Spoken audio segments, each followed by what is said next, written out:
Hi, இது 18ஆம் படி கருப்புசாமி பத்தின வீடியோல செகண்ட் பார்ட்.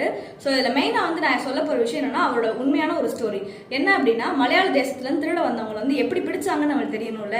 ஸோ பெருமாள் என்ன பண்ணுறாரு, அந்த கோவில் அழகர் கோவில் இருக்க ஒரு பற்றரோட கனவுல தோன்றி என்ன பண்ணுறாரு, இந்த மாதிரி என்னை திருடிட்டு போக வராங்க, நீங்கள் அதை எப்படியாவது தடுத்து நிறுத்துங்கன்னு சொல்லிட்டு மறைஞ்சு போயிடுறாரு. ஸோ அப்படி மறைஞ்சு போகும்போது அந்த பற்று உடனே முடிச்சுட்டு என்ன பண்ணுறாருன்னா, வெண்பொங்கல் செய்யும்போது அதில் எக்ஸ்ட்ரா கொஞ்சம் மிளகு போட்டு பண்ணிடுறாரு. மிளகுனா என்னது, காரம்ல. ஸோ அது தெரியாமல் என்ன பண்ணுறாருன்னா, உருட்டி கோவில் அங்கங்க பிரசாதம் வச்சிடறாரு. அப்படி வச்சுட்டு அந்த திருட வந்த மலையாளத்துல இருந்து வந்தவங்க எல்லாருமே என்ன பண்றாங்கன்னா, மறைஞ்சிருக்காங்க கோவில்ல விக்கிரகத்தை திருடுறதுக்கு. ஸோ அப்படி மறைஞ்சிருந்தவங்க என்ன பண்றாங்கன்னா, அந்த வெண்பொங்கலோட வாசனையில எல்லாம் மெய் மறந்து என்ன பண்ணாங்க, எடுத்து சாப்பிட்டாங்க. மிளகா கடிச்சா என்ன ஆகும், நம்மளுக்கே வெண்பொங்கல முந்திரி பருப்பே வர மாட்டேங்குது, மிளகா வருதுன்னு எத்தனை பேர் புலம்பிருப்பீங்கன்னு எனக்கும் தெரியும். ஸோ அந்த மாதிரி சாப்பிட்டவங்களுக்கு என்ன ஆச்சுன்னா, கண்ணிலிருந்து கண்ணீர் வந்து அவங்க கண்ணில் போட்டிருந்த மையும் என்ன ஆயிடுச்சுன்னா இழுக்கிடுச்சு, இமைகளை விட்டு. ஸோ அப்படி கண்டுபிடிச்சு அந்த 18 பேர் என்ன பண்றாங்கன்னா, உயிரோட கீழே புதைச்சிடுறாங்க.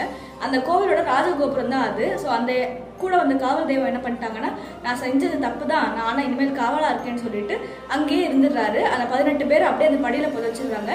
இன்னைக்கும் வருஷத்துக்கு ஒரு நாள் மட்டும்தான் அந்த கதவை திறந்து இது பண்றாங்க. மித்தபடி மூடி இருக்க கதவுக்கு தான் அங்கே எல்லா பூஜையுமே நடக்குது. டைம் இருந்தால் கண்டிப்பா போய் தரிசனம் பண்ணிட்டு வாங்க.